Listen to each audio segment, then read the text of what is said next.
All right, SECfans.com. One last video, I think, for bowl season before we at least take a bit of a break. This is an interesting one, obviously, given the fact that Ohio State was probably first team out if we're looking at the teams that made it into the playoffs and the teams that didn't. Ohio State first team out, and Alabama making it in to the playoffs. So what we wanted to do is just discuss what would happen.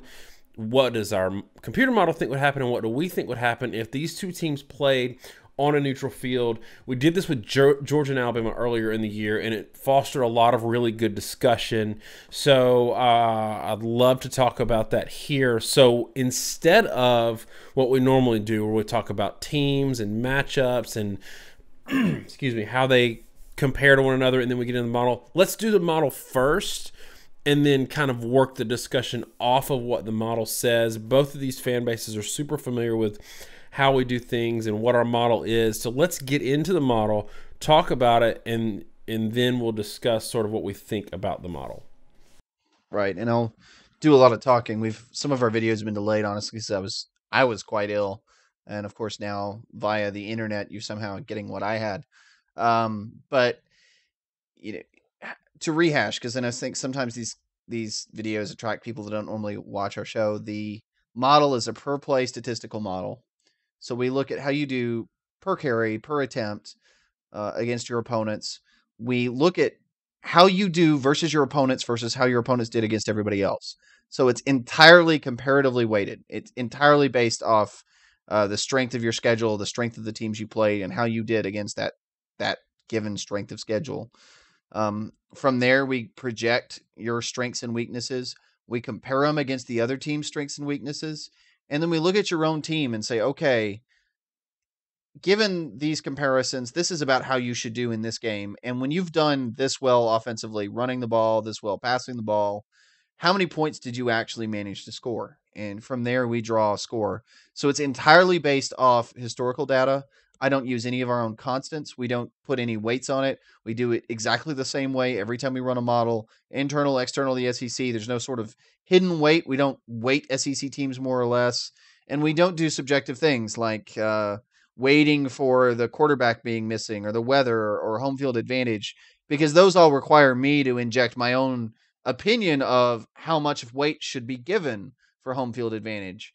We want this to be a strictly objective baseline. Statistically, if both teams played their B game, this is what the statistics say would it look like if they played each other and had their B performance. So I think when you dig into it, really, one of the main things we talk about is the percentage of opponent averages you allow. So if your opponent's average 5 yards per carry, you allow only 4, you allow 80% of your opponent averages. These teams' defenses are very, very good, both better against the run than the pass. That's pretty typical. There's a reason passing teams like Oklahoma and Clemson tend to do really well, and it's extremely hard to slow down an elite passing attack, and a very, very good passing defense only will allow 75% of opponent passing averages, and an elite run defense will often hold you to 60% or below of your averages. It's a lot easier to slow down the run than it is the pass as a percentage of your opponent's production. So run defenses, Ohio State, 70% of opponent averages, Alabama only 64% of opponent averages, which is very good. Excuse me. Against the pass is actually the bigger difference. Ohio State's allowing 83% of opponent passing averages. That's very good, but you really want to see below 80% to be elite, and Alabama is elite. They're allowing only 75% of opponent passing averages. So, I mean, Ohio State is a great defense this year with, I won't say a weakness, but you are able to beat them throwing the football if you can. Alabama is really elite on both sides of the ball, and even in their loss to Auburn, they didn't give up 30 points. Their defense has held solid all through the year, and the statistics bear that out. When you play with all that and you look at the offenses, the production from both teams in a game where they played each other would not be very good. Ohio State would only projected to average 3.7 yards per carry. Alabama only 4.1. These teams are both averaging almost 6 yards per carry on the season, so it would be a pretty painful game on the ground. And through the air, I think a lot of people would be surprised in some ways. Maybe not given the last few games, but I mean, Alabama would have maybe a little bit more success even than Ohio State there. Only 6.3 yards per attempt projected from Ohio State, 6.9 from Alabama. Really, this is entirely due to the fact that Alabama's secondary is a little bit better than Ohio State's this year. And so you'd be projected for about 4.8 yards per play from Ohio State and 5.1 yards per play from Alabama. Now, fun fact there, the yardage prediction, as you would guess, given the quality of both defenses, that would be the second worst game from Ohio State offensively. The worst game from Ohio State offensively is doing slightly worse than the Oklahoma game. Be the second worst game for Alabama offensively. Better than Florida State, but worse than Auburn. Actually, right at Auburn. But yeah, I mean, it's going to be rough. And the projection from that would be Ohio State 24. I guess rounding, Ohio State 25, Alabama 24. I have to go to decimals here. It's actually 24.8 points for Ohio State, 23.6 points for Alabama. So a 1.2 point edge for Ohio State.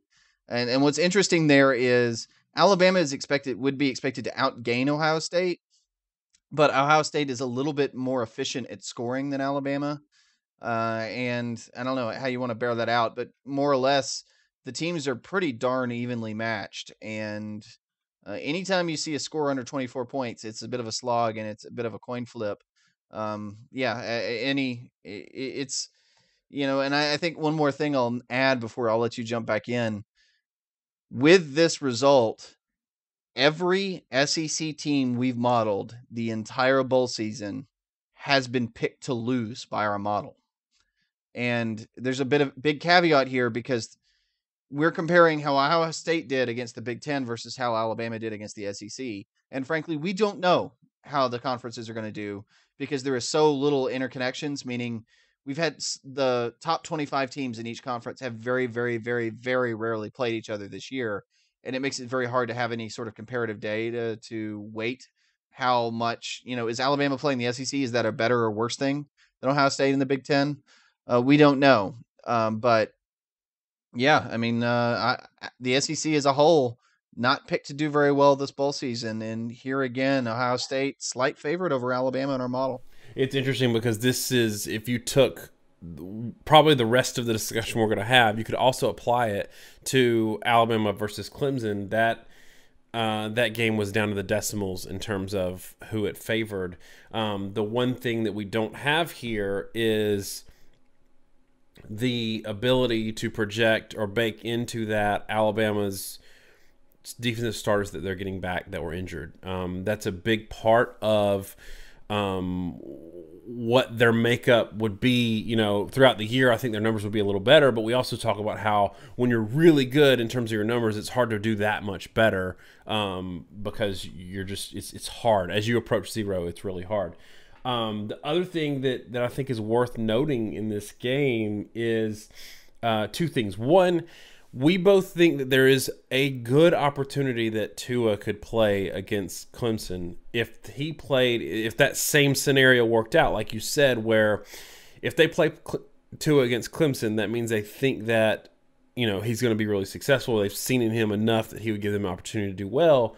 I think he would give Ohio State some similar fits that we talked about with Sam Darnold in terms of what he would bring to the table. But the big kind of wild card for me in this game is, we talk about how when games this close, it's luck, it's a fumble, it's one play here or there. Ohio State can't cover kicks. Like, to save their life, they can't cover kicks. And Alabama's not a great kick return team. They've had a couple. But in a year where both teams struggle they need those short fields to get the points. Like, Alabama's always had that either Mays or Eddie Jackson or somebody that could get them a big kick return and they could kind of steal some points. I see Alabama stealing some points in two ways against Ohio State. One with the kick returns, and two with the fact that Barrett does turn the ball over a good bit more than Jalen Hurts. And we've talked about how Jalen Hurts not turning the ball over enough is actually a bad thing. But if they're playing this straight up, I think you see Alabama getting some short fields from either special teams or turnovers or both. And that, for me, would kind of put them over the edge and actually favor them. Yeah, and I'll touch on that real quick. I mean, you talked about how Hurts not turning it over enough is a bad thing. And what Daniel's saying there is Hurts does not take calculated risk with the football. And frequently, when you're throwing like back shoulder throws and fades, there is always a chance the DB will turn around in time to intercept the football. But Hurts will never attempt that throw. And because of that, it really limits what Alabama is able to do offensively. And you mentioned Tua playing until Hurts is willing to take some risks, he's always going to be a bit of a liability. And I think his potential as a passer is a good deal higher than what he's been able to do.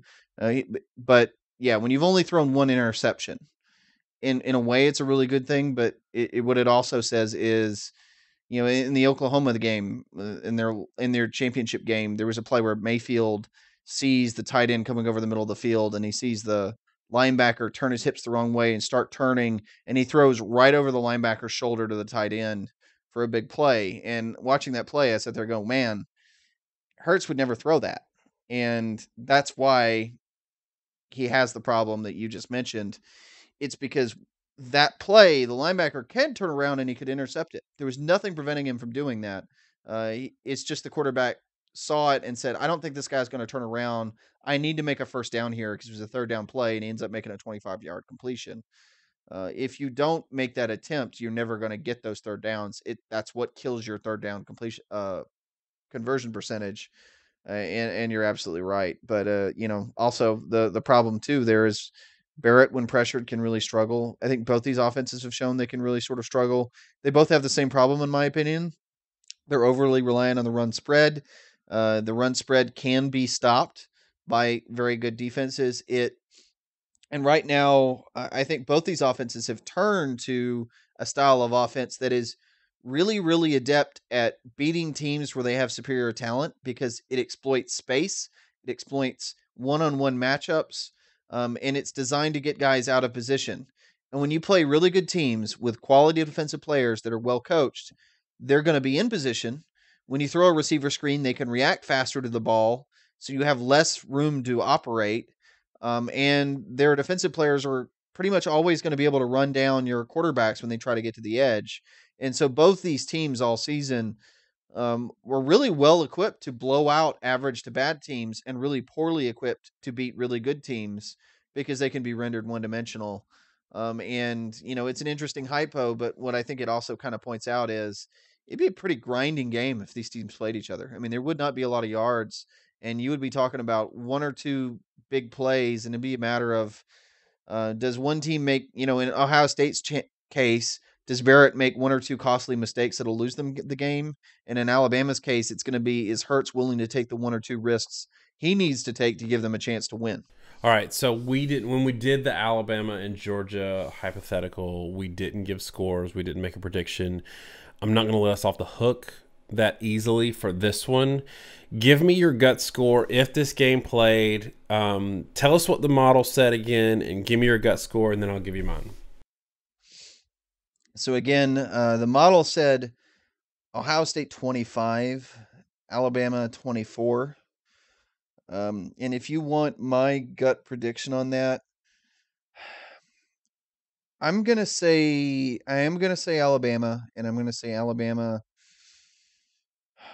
17-10. I mean, or I'll say 17-13. 17-13. I mean, it's incredibly weak.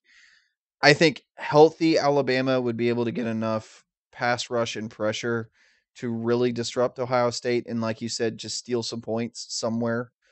But man alive, I think it would be an ugly game. I don't think either one of these offenses would have any success against the other. And for me to pick the team that wins is me just basically picking the team that happens to hit the one long bomb. And if you're talking about the long bomb, no offense to Ohio State, but Alabama, Ridley and Judy and Devonta Smith has an advantage at receiver, I think, that could generate a little bit more points than Ohio State could in one or two big chunk plays that you'd need to win this game. I also think they have an advantage running the ball. Not only do I think they have the best running back in this game, and that'd be Damian Harris, I think they're deeper at running back, where Ohio State's relied on Dobbins a lot this year, but Alabama has 3 or 4 running backs that are just as good. And look, Ohio State fans are gonna freak out and say that's a ridiculous thing to say. Damian Harris is probably gonna be the second running back off the board this year, maybe third. And they've got Najee Harris, who's the number 1 overall player last year, 5-star city. He's like 4th string behind Jacobs and Scarborough, Bo, the hero of the last playoff that doesn't even start right now. Yeah, so and Ohio State fans are going to say, look, Alabama plays good defense, but Wisconsin plays good defense, and we beat them, and we scored 24 points. Alabama's defense is better than Wisconsin's defense, and Alabama's offense is much better than Wisconsin's offense. And I will also say that I think Ohio State probably, if they play Wisconsin 10 times, they probably beat them more than 24-21. That game kind of got away from them. They dominated that game more than the score showed. But I'm going to go 27-23. I think they score more points because it feels like in games, like in national championship type games or games at the highest level, it seems like the defenses give way to the offenses. And we've seen this 2 years in a row with Clemson and Alabama, who both had top 5 defenses and had games where they didn't score a ton of points, score a ton of points in the 30s, both games. And those are elite defenses both years. I mean, look, last year Alabama beat LSU 10-0, struggled with A&M offensively. And then I think they scored 31 on the same Clemson defense that shut out Ohio State. So I think on the biggest stage, more points happen. So give me Alabama 27, Ohio State 24. But like you, it's one of those where we're trying to find points in weird places. And when you do that, and when the game is that close and this low scoring, it could go either way. Ohio State fans are going to tack on the SEC homer label. But I think if you're objective and you look at this the way we're looking at it, or the way anybody should look at it, you have these data points, and you also have the knowledge that between the two teams, one of them lost by 31 to an average team, and it wasn't Alabama. Anything else on this one? Interesting wrap up, or interesting hypo, but just curious if you had anything else before we wrap it up. Yeah, you really twisted the knife there at the end, didn't you? But I think one thing I'll note when we're trying to torture out a score prediction, if you were to ask me a percentage chance, I'm going like 55% chance Alabama wins, maybe less. I mean, we're given a score of less than a touchdown. The truth is, we really are saying that if you were to ask me to like place the odds on a roulette table, I'm going to spread my chips out evenly. I just might spread them slightly more to the Alabama side. But no, I mean, by no means are we saying Alabama would definitely win this game, or even that we're saying Alabama is the clear favorite to win it. We're just saying if a gun was put to our head and we had to pick one, we would probably go Alabama. But if you were to pin it and say, if these teams played 10 times, how many times do you think Alabama would win? I'd probably say 6. Maybe 5. I mean, I think these teams are extremely close. And what's funny is I think both of us, if we were picking a favorite for the national champion in the playoffs, we'd pick Alabama, which says a lot about Ohio State and what we've thought about them all year. And you can also look at the game we just reviewed, that's Southern Cal and Ohio State, and hear what we thought about Ohio State and just reflect back all year. We're not typical Ohio State hating SEC fans. We try to be as objective as possible. But having said all that, Ohio State fans, Alabama fans, in the comments, please give us your score predictions. Tell us what you think about this hypothetical and how it would go. But keep it clean. I know what happens when Ohio State fans and SEC fans mix it up. It usually gets crazy. So back your points up with data. have it out. And man, this one was fun. Thanks so much, y'all. Have a great week, and God bless.